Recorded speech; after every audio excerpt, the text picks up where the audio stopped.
नमस्कार दोस्तों, किस्मत सवारी में आपका स्वागत है। मैं हूं आपकी होस्ट एंड दोस्त खुशबू जैन और हमारे साथ हैं भारत के सुप्रसिद्ध ज्योतिषाचार्य आनंद जी। नमस्ते आनंद जी। नमस्कार खुशबू जी, नमस्कार दर्शकों। जैसा कि दर्शकों हम आपको बता रहे थे 3 दिनों से उच्च शिक्षा के बारे में, लेकिन समय की कमी होने के कारण हम आपको उसके बारे में पूरी तरीके से नहीं बता पाए थे। तो जानते हैं आचार्य जी से कि उच्च शिक्षा और ज्योतिष का क्या संबंध है और कैसे हम उच्च शिक्षा को ज्योतिष के नजरिए से देखते हैं। देखिए खुशबू जी, सबसे पहले हम 3 दिन से लगातार इस विषय को लेकर जा रहे हैं और 3 दिन से लगातार इस विषय पर हम चर्चा को जारी रखे हुए हैं। कारण इसका कि हम उच्च शिक्षा को विगत 2 मिनट में समझ सकते हैं। अब जैसे आप मूल तत्व की यदि बात करें तो क्या है कि उच्च शिक्षा के अलग अलग विषय हैं। अब सवाल ये हो रहा है कि सिर्फ हम आज सूर्य को पकड़ के बात करते हैं, तो आप सूर्य किस किस का कारक है? सूर्य सरकार का कारक है। तो क्या होगा? ऐसा आदमी सरकार को चलाएगा। अब सरकार को कौन चलाएगा? जिसका सूर्य मजबूत होगा। अब सूर्य सरकार को चलाना, तो अब ये इसमें 2 तथ्य हैं। एक सरकार को चलाने वाले, एक जो IAS IPS है या एक प्रशासनिक अधिकारी है, दूसरा सरकार को चलाने वाले राजनेता है। तो अब सवाल ये है कि जब तक राजनेता का अपना सूर्य मजबूत नहीं होगा वो सरकार को नहीं चला सकता। और जब तक एक पढ़े लिखे आदमी को IAS IPS में फाइनल जब तक इतना कंपटीशन के दौर में यदि टॉप नहीं कर पाता तो वो सरकार को नहीं चला पाता।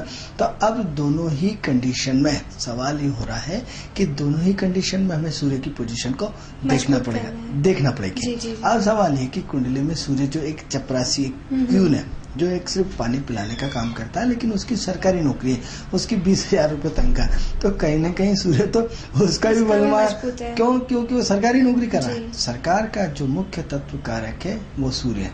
अब सवाल ये हो रहा है कि सूर्य के अलग अलग कॉम्बिनेशंस बनाए जाते हैं कि यदि सूर्य शनि के साथ जुड़ गया तो क्या बनेगा? चपरासी बनेगा।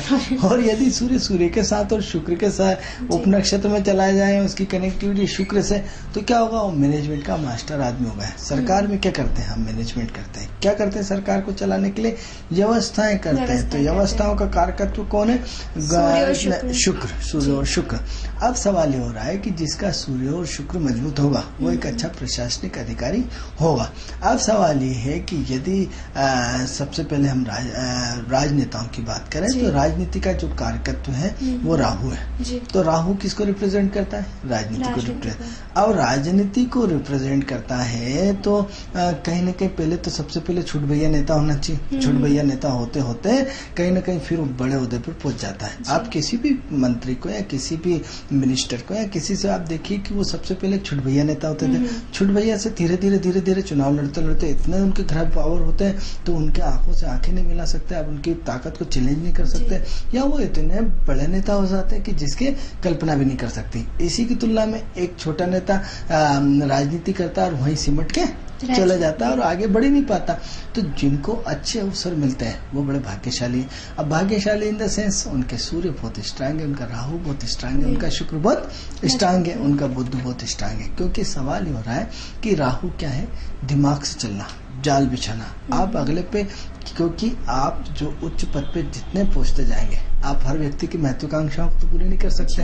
हर बजट का प्रावधान सरकार में फिक्स है। एक राजनेता के पास या एक विधायक के पास या एक मंत्री के पास एक फिक्स बजट है। उस फिक्स बजट में उसको पूरा प्रदेश देखना पड़ता है या उसका पूरा जिला देखना पड़ता है। अब एक जिले में लगभग 650 या 1000 गाँव होते हैं। अब 1000 गाँव में तो सड़क नहीं बिछा सकता ना, उसका बजट का दायरा तो बिल्कुल फिक्स है। तो हर व्यक्ति को तो संतुष्ट नहीं कर सकता ना, हर जगह तो कॉलेज नहीं खोल सकता ना, हर जगह तो विद्यालय नहीं खोल सकता। तो कहीं ना कहीं कुछ न कुछ पक्ष संतुष्ट और कुछ न कुछ पक्ष असंतुष्ट होगा। तो ऐसी कंडीशन में क्या होता है? राहु बिल्कुल इतना, राहु दगाबाज है, राहु धोखेबाज है, राहु जाल में बिछाना। राहु उसको एक बेवकूफ नहीं कह सकते, उसका एक फेथ होता है कि यह आदमी जो बोल रहा है इसमें चेहरे पे आश्वासन, मतलब आश्वासन, सामने से आश्वासन देते हैं, अंदर कुछ और चल रहा है। तो अब क्या है कि यदि आपने 2 मिनट के लिए किसी को आश्वासन दे दिया, संतुष्ट होकर भेज दिया, उसके लिए बहुत बड़ी बात है। यदि कोई व्यक्ति आपसे 100 किलोमीटर मिलने आया है और आपने उसको आश्वासन दे दिया, चाय नाश्ता करेगा कि चिंता मत कर, सब अच्छा हो जाएगा, सब कर देंगे, आप करो नहीं करो अलग चीज है। आपने उसकी बात तो 2 मिनट के लिए सुनी, सुन के आप काम हो नहीं हो वो इसमें ही संतुष्ट, एक छोटा व्यक्ति इसी में संतुष्ट हो जाता है कि इतने बड़े आदमी ने मेरे लिए टाइम निकाल के मुझे चाय नाश्ता कराया और मेरी बात सुनी। तो क्या है, राहु एक बहुत बड़ा जाल बिछाता है। तो उसमें उसका काम हो नहीं हो, लेकिन वो फोटो खिंचा करके और चाय नाश्ता करके उससे 5 मिनट बात करके वो पूरी तरह संतुष्ट हो गया, काम गया बाढ़ में। तो सवाल ये हो रहा है कि इतना कब हो जब राहु उसका बलवाना। मित्रों, तो अब सवाल ये होता है कि राजनेता के बनने के लिए मंगल होता है। मंगल क्या होता है? समाज है।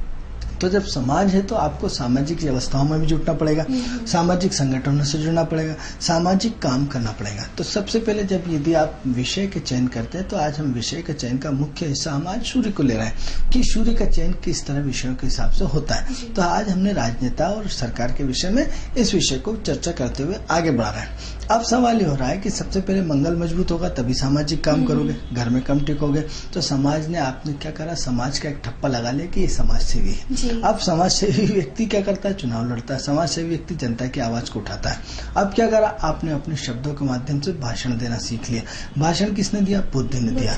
अब बुद्ध ने दिया, यहाँ तक तो ठीक है, लेकिन क्या है, क्यों आपकी कोई बात मानेगा? यानी आपका प्रभाव होना चाहिए। प्रभावशाली कौन ग्रह? सूर्य है। तो आपको यश, अरे आइए साहब, आइए आइए, क्यों ऐसा बोलेगा? क्योंकि आपके ग्रह इतने स्टार हैं। आपके एक नेता को तो कोई नहीं पूछता, दूसरे नेता के लिए बिल्कुल एक पैर पे खड़े हो जाते हैं। आज यदि कहीं आपके यहाँ मुख्यमंत्री आ जाए तो उसके लिए हजारों लोग खड़े हो जाएंगे, और यदि कोई छोटा नेता आ जाए तो आप उसके लिए, यार उन्हीं का आया होगा, रोज तो आता है। तो सवाल ये हो रहा है कि डिफरेंट पार्ट है। तो जब सूर्य आपका इतना मजबूत होगा तभी तो लोग आपकी बात मानेंगे, तभी तो आपको, क्यों हम जनता के प्रतिनिधित्व को इतना महत्व देते हैं, सरकार के प्रतिनिधित्व को इतना महत्व नहीं देते हैं? क्यों? क्योंकि लोकतांत्रिक की वजह से आपने जनता के माध्यम से आपने सरकार चुनी, और सरकार चुन करके आप इतने पावर में हैं, इसलिए आज जनता के माध्यम से आपको बात रखने का हक ज्यादा दिया गया।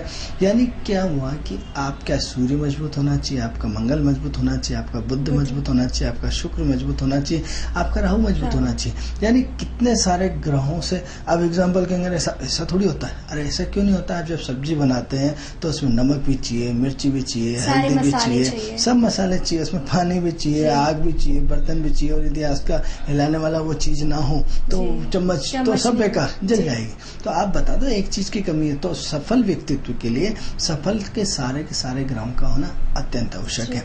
अब सवाल ये हो रहा है, यही राजनेता पे कुछ और काम करते हैं, ये कि किसी अन्य व्यक्ति पे और काम करते हैं? तो सवाल ये उठता है खुशबू जी कि जो महत्वपूर्ण चीज है कि सारे के सारे इतना बड़ा उसको क्यों बनाया ईश्वर ने? क्योंकि इतने बड़े पौधे पे हर कोई तो नहीं पहुंच सकता, हर कोई व्यक्ति के भाग्य में तो नहीं होता। तो सवाल है कि उसके इतने ग्रह स्ट्रांग है तभी तो सीएम बना, इतने ग्रह स्ट्रांग है तभी तो मिनिस्टर बना, इतने बड़ा ग्रह स्ट्रांग है तभी तो विधायक बने।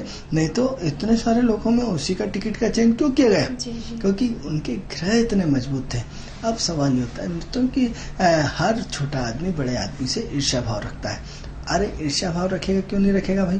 क्योंकि सवाल है उसके ग्रह इतने स्ट्रांग है कि आप उस तक तो पहुंच पाना ही संभव नहीं है। इस जन्म क्या, यदि कल्पना करी जाए आपके आचार विचारों से, तो 7 जन्म तक आप नहीं पहुंच सकते, लेकिन वो वहां तक अचीवमेंट करके वहां तक पहुंचे तो कहीं ना कहीं उनके प्रारब्ध के संचित पुण्य इतने भारी हैं। आप शब्दों पे गौर करिएगा मित्रों की, प्रारब्ध के संचित पुण्य इतने भारी हैं कि उनके लिए ईश्वर ने मिनिस्टर बना दिया, उनको मंत्री बना दिया, उनको उच्च पद बना दिया, उनके निगम का चेयरमैन बना दिया। ये सब प्रारब्ध का खेल है, क्योंकि उनके भाग्य इतने मजबूत हैं, उनके पुण्य कर्म। अब यदि किसी विद्वान के पास जाए, उनकी कुंडली दिखाए, तो मालूम पड़ा कि उनको पूर्व जन्म में उन्होंने सिवाय दान पुण्य के अलावा कुछ नहीं किया। उनका प्रारब्ध का संचित पुण्य इतना ज्यादा है कि पूरे इस जन्म में उनको ऐश करना है। इस जन्म में सिर्फ किसके लिए पैदा हुए? सिर्फ भोग के लिए, ओनली फॉर सिर्फ भोग।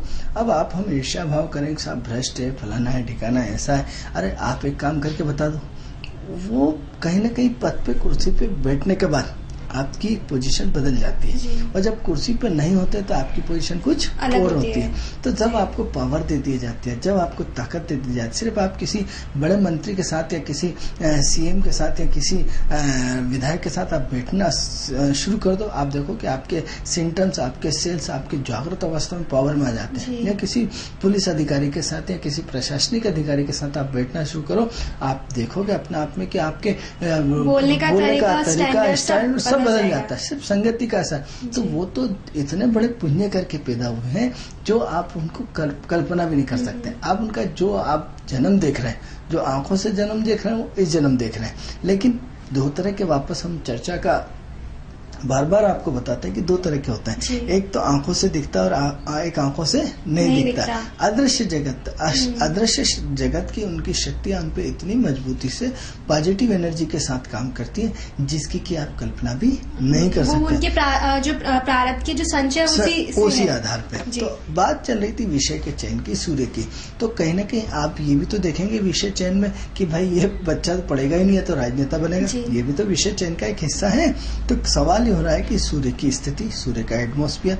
अच्छा, हम बार बार एक थ्योरी कहते हैं कि जिसको जो बनना है ग्रह कान पकड़ के ले जाता है, आप कुछ प्रयास करें या न करें। हाँ, देखा जाता है कि कोई इंजीनियरिंग कर रहा है, मैनेजमेंट में आगे बढ़ रहा है, पर ले जाके वो दूसरी फील्ड में आगे बढ़ जाता है। तो सवाल ये होता है कि प्रकृति डिसाइडेड है कि जिनके भाग्य में हमारा शो सुनना लिखा है वही सुन सकता है, अदर व्यक्ति नहीं सुन सकता है। यदि जिस व्यक्ति को हमारे शब्द प्रभावित करने होंगे उसी को प्रभावित करेंगे, दूसरा अरे हाँ ऐसे तो बहुत बकवास करते रहते हैं। तो सवाल ये हो रहा है कि जिससे डीएनए मिलेगा उसी डीएनए से वो प्रभावित होगा, अदर डीएनए से वो प्रभावित नहीं होगा। हमने कहा ऐसे बहुत सारे सुना है, ऐसे ज्योतिषी बहुत सारे होते हैं। तो सवाल ये होता है मित्रों कि सूर्य की कंडीशन, तो सबसे पहले हम पार्ट में देखा कि सूर्य सिर्फ राहु होना चाहिए। अब सवाल ये हो रहा है कि सूर्य राहु का ग्रहण योग बनता है। अब सारे लोग ग्रहण को खराब मानते हैं क्योंकि राहु सूर्य का ग्रहण, राहु चंद्र राहु का ग्रहण, इसके अलावा केतु सूर्य का ग्रहण और केतु जो है उसका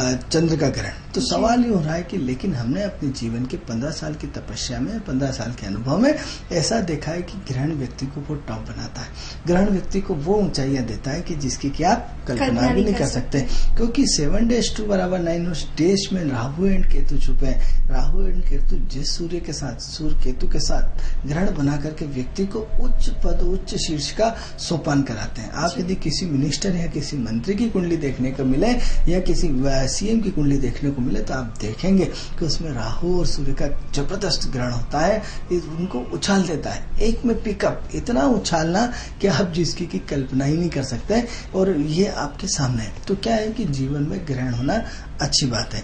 अब सवाल ये हो रहा है कि ग्रहण राहु और सूर्य का ग्रहण बना और राहु सूर्य का ग्रहण बनते बनते बनते वो सरकार को चलाते हैं, पूरे प्रदेश को चलाते हैं, पूरे इंडिया को चलाते हैं, पूरी व्यवस्थाएं करते हैं, हर गांव से लेकर छोटी से लेकर बिजली से लेकर। जी, ये देखा जाता है कि ग्रहण सबके लिए अच्छा नहीं होता है। देखिए ऐसा है कि जो ग्रहण है जी, अलग अलग लोगों की अलग अलग थेरेपी है। क्या है कि आप मेरे घर पे बैठे हैं या मैं आपके घर पे बैठा हूँ, सूर्य राहु से कनेक्टेड है या राहु सूर्य से कनेक्टेड है, दो अलग अलग चीज है।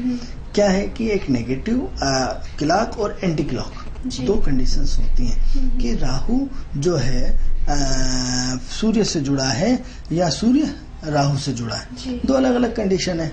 तो ऐसी कंडीशन में ऐसी कंडीशन में क्या है कि अलग अलग संभावनाएं होती हैं, अलग अलग कैलकुलेशन होते हैं, अलग अलग सब होता है। तो ऐसे में आपको महत्वपूर्ण चीज ये है कि ग्रहण की किस तरह की पोजीशन है।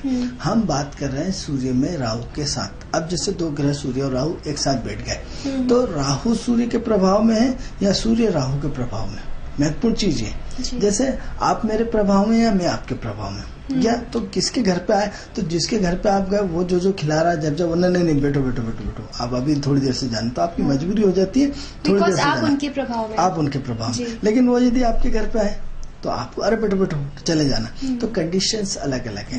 तो ग्रहण हमेशा अच्छा होता है, पॉजिटिव होता है। ये अलग अलग लोगों ने अलग अलग धारणाएं बना रखी है, लेकिन हमने अपनी 15 साल की रिसर्च में हमने ये पाया कि ये ग्रहण व्यक्ति को कहीं न कहीं लगातार ऊपर उठाता है, उस लेवल पे उठाता है जिसकी कि आप कल्पना भी नहीं कर सकते। अब सवाल ये प्रश्न उठता है कि ये तो हमने बात राजनेताओं के संबंध में करी, राजनेताओं से संबंधित करी। आप देखिए कि उनके पूरे के पूरे ग्रह टॉप होते हैं और इतना बड़े प्रतिनिधित्व करते हैं। हम उसको बुरा लगे या अच्छा लगे, हमारा व्यक्तिगत मत है कि हम इन सबको देवात्माएं बोलते हैं। देवात्मा यानी समाज की सबसे बड़े सरकार को चलाने की जिम्मेदारी, समाज को चलाने की जिम्मेदारी, जब चाहे जिसका जिस पे मेहरबान हो जाए उसके दिन बदल जाए, जिसके यदि थोड़ा सा भी यदि वो कृपा कर दें तो ईश्वर तुल्य कृपा हो जाती है। तो ये लोग साधारण आत्मा नहीं, ये असाधारण आत्मा है, ये कहीं न कहीं देव आत्मा है। वो देव आत्मा है, आपको क्यों नहीं ईश्वर ने इतना बड़े पद पर पहुंचाया? आपने जीवन भर पूरा समर्पण कर दिया तो भी आप उस ओहदे पर नहीं पहुंचा। और एक आदमी एक छोटे से गांव से निकला, पढ़ा लिखा नहीं और उतने शीर्ष पर पहुंच गया। और एग्जाम्पल के देखिए कि लालू प्रसाद यादव हो या कुछ भी हो, पढ़े लिखे नहीं है, बिल्कुल शिक्षा तक नहीं हो पाई, लेकिन आज देश की केंद्रीय मिनिस्ट्री कर रहे हैं। ये क्या है? भाग्य नहीं तो आपका क्या है? प्रारब्ध का संचित पुण्य। यानी जो बड़े पद पे पहुंचता है वो कहीं न कहीं दिव्य आत्मा है, पूर्व जन्म की इतनी बड़ी दिव्य आत्मा है जिसकी कि आप कल्पना नहीं कर सकते। उसके प्रारब्ध के पुण्य इतने ज्यादा है कि उसको ईश्वर ने एज अ प्रसाद के रूप में दिया है कि आप भोगिए जीवन में। इसी की तुलना में आप ये देखिए कि एक मंदिर है, मंदिर के सामने जो भिखारी बैठे रहते हैं, क्यों हम बार बार बोलते हैं आपको, हमारे हर एपिसोड का एक प्रश्न होता है कि दान करिए, दान करिए, दान करिए। किसको दान करिए? मंदिर के सामने भिखारियों को दान करिए। क्यों बोला जाता है? कभी आपने विचार किया? उसका मुख्य कारण मित्रों ये है कि जो आप मंदिर के सामने जो भिखारी देख रहे हैं ये भी सब दिव्य आत्मा है। इतनी बड़ी दिव्य आत्मा कि आप कल्पना नहीं कर सकते। लेकिन क्या हुआ? ये दिव्य आत्मा किस तरह की? अरे साहब ये तो भिखारी है। ये तो आप ऐसा मन में आपके प्रश्न आ सकता है। आप ही कल्पना करिए कि वो दिव्य आत्मा जिन्होंने क्या पूर्व जन्म में सब टॉप थे, लेकिन इन्होंने क्या करा? अपने पद का दुरुपयोग किया। अपने पद का दुरुपयोग करके एक समाज के हित में काम नहीं किया, अपने खुद के निजी स्वार्थ के लिए काम किया। एक समाज के लिए ईश्वर ने उनको सब दिया। कोई आपको तानसेन मिलेगा, कोई क्या मिलेगा, कोई क्या, मतलब इस उच्च लेवल की पूर्व जन्म की पुण्यात्मा है। वो पुण्यात्मा है कि इनके आशीर्वाद मात्र से जीवन बदल जाता है। मित्रों आप कल्पना करें या नहीं करें, यदि किसी गरीब ने, किसी भिखारी ने आपको यदि दिल से दुआएं दे दी तो आप यकीन मानिए कि ईश्वर हो या न हो, लेकिन ईश्वर भी उनकी बात को नहीं काट सकता। लेकिन क्या कर रहे हैं? वो अपने पूर्व जन्म के किए हुए पापों की सजा भोग रहे हैं। तो वो असाधारण शक्ति है, असाधारण। इनके हाथ इतने, जैसे डॉक्टर है, डॉक्टर का काम क्या है? एक समाज के लिए अच्छा करना। लेकिन क्या कर रहा है? वो अपने निजी स्वार्थ के लिए हर व्यक्ति को, आज एक व्यक्ति हॉस्पिटल में गया नहीं कि उसका 20,000 का बिल, छोटी सी बीमारी के लिए बड़ा, तो आपको ईश्वर ने इतना बड़ा बनाया। आपने मरीज मरने के बाद भी उसको हमने देखा है कि 3-3 दिन तक उसको एडमिट रखे हैं, उसको लूट लिया। उन्हें एक बड़ी पार्टी है तो कोई दिक्कत। तो सवाल ये हो रहा है कि इस तरह आपने लूट के धन को संचय कर दिया। लेकिन ये सब पूर्व जन्म में क्या बनना पड़ेगा? आपको भिखारी बनना ही पड़ेगा। यदि व्यक्ति उच्च पद पे रह करके यदि अपने पद का दुरुपयोग करता है तो उसको अगले जन्म में क्या बनना पड़ता है? मंदिर के सामने भिखारी बनकर के अपने पापों का प्रायश्चित करना पड़ता है। तो ये सब पुण्य आत्मा है। मित्रों यदि ऐसी पुण्य आत्मा तो वही पवित्र है ना, जो उस आत्मा का लेवल तो वही है। ये अलग चीज है कि हमारी आंखें उनको देख नहीं पा रही। लेकिन अदृश्य जगत की यदि बात करें तो वो पावरफुल लोग हैं जो समाज के सबसे बड़े शुभचिंतक होते थे। इन लोगों ने वो प्रतिभावान होते थे, भगवान की 16 कलाओं के ज्ञाता होते थे। वो कलाएं जो व्यक्ति के जीवन में कहां से कहां पहुंचा देती है। अब मित्रों यदि आपने उनका आशीर्वाद ले लिया तो वो तो नहीं जानते लोग क्या है, क्योंकि उनकी आंखों पे प्रकृति ने राख डाल दी। राख मतलब उनकी आंखों में पट्टी डाल दी। अब आप कहोगे कि साहब पट्टी वट्टी है तो सब बकवास है। अरे यदि बकवास है तो आप महाभारत के पाठ में जाइए। महाभारत के पाठ में भगवान कृष्ण का जन्म हुआ तब जेल के ताले टूटे, और ताले टूटने के बाद बाकायदा सारे जो रास्ते बंद थे वो सारे खुल गए, और जो वहाँ पे सैनिक थे सब सो गए थे।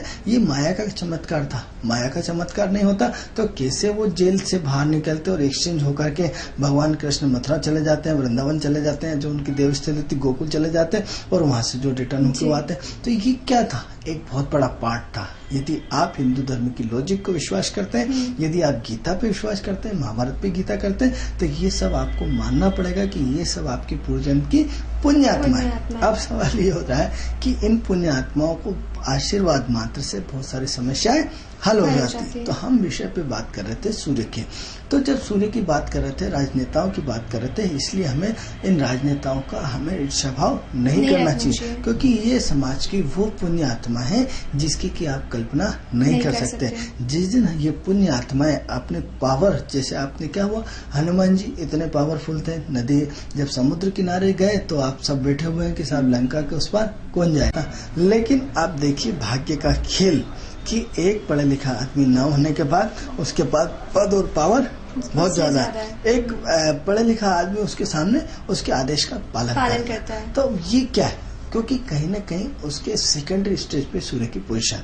अब ये इधर ग्रेड बताएंगे कि पहले ग्रेड में सूर्य राजनेता और सरकार पे आ गए, दूसरे ग्रेड का सूर्य कहाँ गए? अब सूर्य की उसकी तुलना में कहीं ना कहीं कम है। चाहे भारत का गवर्नर भी बन जाएगा तो प्रधानमंत्री के अधीन ही तो रहेगा। जी जी भाई टॉप पहुंच गए। अब क्या हो गए? अब भारत के नोट पे साइन करने वाले सबसे बड़े आप गवर्नर बन गए। अब गवर्नर किसके अंडर में? प्रधानमंत्री का, राष्ट्रपति के अंडर में। राष्ट्रपति कहाँ से है? जनप्रतिनिधि से है, राजनेता से है। तो कहीं ना कहीं फर्स्ट स्टेज जो हम बात करेंगे वो फर्स्ट स्टेज जो है वो राजनेताओं के सूर्य के बलवान की है। अब सेकंड स्टेज की बात करते हैं सूर्य की। अब सेकंड स्टेज की बात करेंगे सूर्य की तो क्या है? सूर्य प्रशासनिक चलाता है, प्रशासन को चलाता है। तो उसका अब यहाँ 100 में से 100% सूर्य का नंबर था, अब यहाँ 100 में से 90% है। हम यहाँ 80 और 60 पर नहीं जाएंगे क्योंकि सूर्य डॉक्टर है, सूर्य मेडिकल है, तो मेडिकल का कारक भी तो सूर्य है, तो वहाँ उसकी परसेंटेज कम हो जाएगी। लेकिन कहीं ना कहीं वो समाज का भाव जुड़ जाएगा, स्वस्थता का भाव जुड़ जाएगा, प्रकृति का भाव जुड़ जाएगा, मानवता का भाव जुड़ जाएगा, मानवता के ग्रह जुड़ जाएंगे। यहाँ सिर्फ क्या है? मैनेजमेंट की बात है कि आपको मैनेजमेंट करना है कि भारत का निर्माण कैसे हो, समाज का निर्माण कैसे हो, समाज में हॉस्पिटल का होना चाहिए, कॉलेज का होना चाहिए, किसको फंड कितना देना, एक सरकार का मैनेजमेंट। अब मैनेजमेंट वाला कौन ग्रह है? उसमें शुक्र मैनेजमेंट है, बुध मैनेजमेंट है। तो अब लेकिन सूर्य की क्षमताएं कम होती जा रही। अब जब विषय का चयन करेंगे तो विषय के चयन में भी सूर्य को स्ट्रांग होना अत्यंत आवश्यक है, लेकिन सूर्य के साथ साथ शुक्र का आना अत्यंत आवश्यक। अब शुक्र यहाँ राहु का कोई काम नहीं। अब राजनेताओं में राहु फर्स्ट प्रेफरेंस था सूर्य के साथ, फिर शुक्र था, फिर बुध था, फिर मंगल था। लेकिन यहाँ क्योंकि जिस व्यक्ति को जिस काम में रुचि होगी वही तो काम करेगा। अब सवाल ये हो रहा है कि राहु जो है वो राजनीति का कारक है, तो उसका डीएनए क्या है? राजनीति में उसको ले गया, इसलिए तो राजनीति में रुचि बढ़ी। अब यहाँ आपको आईएएस बनने का ख्वाब है, प्रशासनिक है, तो सूर्य से कनेक्टेड। अब राहु का रोल कम हो गया, अब यहाँ सूर्य का रोल ज्यादा हो गया। अब सूर्य क्या करता है? Luxurious status management. क्या होता है? आपको अपना सबसे पहले आईएएस आईपीएस में क्या ट्रेनिंग दी जाती है? आपको अपना स्टेटस मेंटेन करने की ट्रेनिंग दी जाती है, क्योंकि एक आपको चपरासी से, एक आपको समाज के बंदे से या एक व्यक्ति से आपको कैसे बात करना है, कम शब्दों में अपनी बात वजनदारिता से रखना, ये सूर्य की प्रथम आवश्यकता है, प्रथम उसके वो गुण रहते हैं। तो क्या होता है? आपको ट्रेनिंग में ठूस के आपको एक ही चीज होती है कि आपको अपना मैनेजमेंट जबरदस्त रखना है, आपको इमोशनली होना है। क्योंकि सवाल ये हो रहा है कि आज यदि आप देखेंगे कि भोपाल का वीआईपी रोड बना है, वीआईपी रोड आपने मित्रों ध्यान दिया हो तो उस समय लगभग 300 या 1000 घरों का बलिदान हुआ। आज सोचो कि उस समय 1000 घर बेघर हो गए, और यदि आज प्रशासन ढीला पोला हो जाता, अरे किसी का घर होगा, किसी के बच्चे होंगे, बेघर हो जाएंगे, यदि इमोशनल होता तो आप सोचो क्या आज भोपाल का वीआईपी रोड बन पाता? नहीं बन पाता। क्योंकि सरकार को यदि कुछ आपका बलिदान देना पड़ा तो कुछ उसके हजारों गुना हमें पॉजिटिव एक नया रोड मिला, एक सौंदर्यीकरण मिला, एक भोपाल की अर्थव्यवस्था को आने जाने का एक नया मार्ग मिला। नहीं तो आज का आपका रोड कितना जबरदस्त वो हो जाता, कितने एक्सीडेंट होते। तो यदि एक तरफ नुकसान हुआ है, यदि दूसरी तरफ फायदा भी पहुंचा, तो कहीं न कहीं ध्वंस और निर्माण, दो क्रिया और प्रतिक्रियाएं। तो यदि एक सरकार ने ध्वंस किया तो दूसरी तरफ सरकार ने सृजनात्मक काम किया। तो इस सरकार में क्या होता है? आपको पत्थर दिल होना पड़ता है, क्योंकि कहीं न कहीं जब तक आप पत्थर दिल नहीं होंगे तो आप सरकार ही नहीं चला पाएंगे। तो कहीं न कहीं आप डिसीजन मेकिंग पावर होनी चाहिए, डिसीजन मेकिंग पावर। अब यदि दंगा हो गया, आपने यदि गोली नहीं चलाई तो उस पर हजारों लोगों को घर जल सकते हैं, तो वहाँ आपको कहीं न कहीं क्विक डिसीजन लेना पड़ता है। यदि 10 लोगों की जाने चाहती तो 1000 लोगों की जाने बच रही है। तो ऐसी कंडीशन में आपको क्या होता है? सख्त होना पड़ता है। तो सख्त वाले ग्रह कौन से ग्रह हैं? सूर्य कड़क हो जाता है, सूर्य पत्थर दिल हो जाता है, सूर्य का इमोशनल्स को आपकी खत्म कर देता है। क्योंकि चंद्रमा कौन सा इमोशनल ग्रह है, तो जहाँ इमोशनल रहेगा वहाँ सूर्य नहीं रह पाएगा, क्योंकि आपको कड़क होना है, पत्थर दिल होना है, स्टेटस मेंटेन करना है, पावर दिखाना है, क्योंकि सूर्य पावर का ग्रह है। अब वहाँ सत्ता का पावर या ताकत का पावर या मैनेजमेंट का पावर, तो क्या है? सूर्य आपके मैनेजमेंट की शक्ति को इतना पावरफुल बना देता है कि आप बहुत बड़े पावरफुल व्यक्ति हो जाते हैं। अब पावरफुल व्यक्ति हो जाते हैं तो आप आम आदमी तो नहीं बचते। तो अब ये भी सेकंड नंबर की दिव्य आत्मा है। फर्स्ट नंबर की दिव्य आत्मा हमें राजनेता को होता है, लेकिन ये सब आम आदमी की सोच से बाहर की चीजें हैं। यदि आप साधना करते हैं, उपासना करते हैं, आराधना करते हैं, ईश्वरीय वो करते हैं या डेली आप अपने आप को ईश्वर से, प्रकृति से जोड़ते हैं, तो वो आपकी जब तीसरा नेत्र शिव का खुलने लगेगा तब ये इस लेवल की बातें आपको ध्यान में आएगी कि उस समय नहीं, आनंद जी ने सही बोला था। लेकिन सामान्य वे में जब आप तीसरे नेत्र की बात ही नहीं करते तो नहीं, सब साले बकवास है, कुछ नहीं। तो आप सेकंड नंबर की दिव्य आत्मा कौन है? प्रशासनिक अधिकारी। क्योंकि इतना बड़ा प्रशासन का उनके ऊपर भार होता है, जिम्मेदारी होती है कि ईश्वर द्वारा प्रदत्त चीजों को वो इतने अच्छे ढंग से निभाते हैं कि जितनी की आप कल्पना भी नहीं कर सकते। आज प्रशासनिक पूरा किसके दम पे चलता है? एक उच्च पद के अधिकारी के दम पे। आज हर विभाग है, हर विभाग का आप यदि पानी की सप्लाई देख लीजिए, आप रोड का निर्माण देख लीजिए, आप हॉस्पिटल देख लीजिए, आप जितने बिजली विभाग देख लीजिए, आप जितने भी विभाग है उन सबका हेड कौन होता है? उच्च वर्ग का अधिकारी। और उच्च वर्ग का अधिकारी यदि जरा सी उसकी कलम पूरी व्यवस्था को चेंज कर सकती है, चेंज कर देती है, तो क्या है कि आज पूरा का पूरा पावर कहाँ चला गया? सेकंड उसकी कलम में। कलम क्या है? बुद्ध है। तो आप सवाल हो रहा है, यहाँ व्यवस्थाएं पूरी की पूरी चेंज हो गई, एक नए रूप में हो गई, ऐसा नया रूप जिसकी क्या आप कल्पना भी नहीं कर सकते। अब हम क्या करना चाहते हैं? विषय का चयन करना चाहते हैं। तो विषय का चयन करके हम क्या करना चाहते हैं? IAS IPS बनना चाहते हैं। तो अब क्या होता है? प्रशासनिक दो तरह की, तो एक तो पुलिस में जाना है या उसमें मैनेजमेंट में जाना है। अब यदि आप जब पुलिस में जाने की बात करेंगे तो वहाँ सूर्य और मंगल है। मंगल क्या है? पुलिस है। मंगल क्या है? CID है। मंगल क्या है? जो मिलिट्री है। तो सवाल ये हो रहा है कि मंगल की डेफिनेशंस अलग अलग आ रही। जब आप मिलिट्री की बात करेंगे तो मंगल तो सब में आएगा, लेकिन किसके लिए? सरकार के लिए काम कर रहा है। Surya is the first, Surya representative, मतलब सूर्य तो आना ही पड़ेगा, सरकार को रिप्रेजेंट करता। तो आप किसके प्रतिनिधित्व है? सरकार के। लेकिन विभाग बदल गया, तो उसमें CID मंगल आ गया, पुलिस मंगल आ गया। अब जो है जो मिलिट्री आ गई वो मंगल आ गई। अब लेकिन इसमें उच्च पद, फिर हम इसमें उच्च पद की बात करेंगे कि सूर्य का मंगल के नक्षत्र में होना आवश्यक है, और मंगल का रिपीट होकर के फिर सूर्य के नक्षत्र में होना चाहिए। अब सूर्य मंगल के नक्षत्र में आने से तो इसमें तो बहुत सारी लाइन हो गई। अब सवाल ये कि मंगल पुलिस का भी है, मंगल मिलिट्री का भी है, मंगल उच्च पद का भी है, मंगल CID भी है। अब उन्होंने साहब किससे हूँ? मैं क्राइम से हूँ। तो क्राइम किस में आ गया? राहु में आ गया। तो सूर्य मंगल और राहु का क्राइम में पहुंच गया, विषय ही चेंज हो गया। अब क्या होगा साहब? मिलिट्री में हो। मिलिट्री कहाँ से आ गई? शुक्र से आ गई। शुक्र का इतना सख्त मैनेजमेंट, पुलिस नहीं आएगा, लेकिन ये व्यवस्था चेंज हो गई। अब पुलिस के उच्च पद के लिए क्या हुआ? उच्च पद के मतलब जो आप DIG या जो बड़ी बड़ी DG हैं, जो बड़ी पोस्ट होती है, तो सूर्य के नक्षत्र में होना चाहिए और सूर्य फिर मंगल के नक्षत्र में होना चाहिए, और मंगल का कॉम्बिनेशन आदमी को फिर उस तरह की उच्च पद देता है। तो मित्रों, जो महत्वपूर्ण चीज है सूर्य की, अभी बात आज हमारी लगातार इस विषय पर जारी रहेगी कि सिर्फ एक सूर्य किस तरह डिग्री वाइज की सूर्य आपको राजनेताओं को बताया, सूर्य आपको IAS IPS में बताया। अब सूर्य का कैटर जो होगा, सूर्य मेडिकल का कॉलेज है, मेडिकल का डीन का कॉलेज है, डॉक्टर का कॉलेज है। फिर हम इससे जो छोटा आएंगे तो उसमें फिर क्लर्क, और फिर उसमें एक चपरासी। यानी क्या हुआ? सूर्य की स्ट्रेंथ कमजोर होती जा रही है। और तो ये या सूर्य बढ़ते क्रम में देख लीजिए या सूर्य को घटते क्रम में देख लीजिए। अब सवाल ये हो रहा है कि ये तो आपको हमने एक पार्ट समझाया। अब मान लो धीरू भाई अंबानी या भारत का कोई उद्योगपति है या बड़े प्रदेश का उद्योगपति है, तो बड़ा उद्योगपति भी तो सूर्य बनाएगा, क्योंकि सूर्य बड़ा व्यक्ति है। ये तो हमने उसको प्रशासनिक से जोड़ा।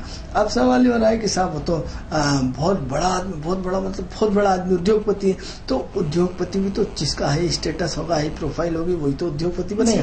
तो इस विषय पर हम चर्चा जारी रखेंगे। ये हमारे कल के एपिसोड में आप पुनः सुन सकते हैं, और इसको हम चर्चा को जारी रखेंगे। खुशबू जी से बात करते हैं। तो दर्शकों, अभी हमारा वक्त हो गया है आपसे विदा लेने का, लेकिन उससे पहले मैं आपको बताना चाहूंगी कि अगर आपको कोई भी समस्या है तो हमारे इस नंबर पर संपर्क करें। हमारा नंबर है 9893459503। इस नंबर पर आप संपर्क करके अपनी कोई भी समस्या, उसका समाधान जान सकते हैं, चाहे वो व्यापार से संबंधित हो, या वो नौकरी से संबंधित हो, या वो प्रॉपर्टी को खरीदने से संबंधित, या हो पारिवारिक कलह।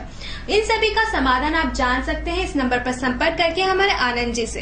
आनंद जी, कार्यक्रम का हिस्सा बनने के लिए धन्यवाद। धन्यवाद खुशबू जी। धन्यवाद दर्शकों। कल इसी समय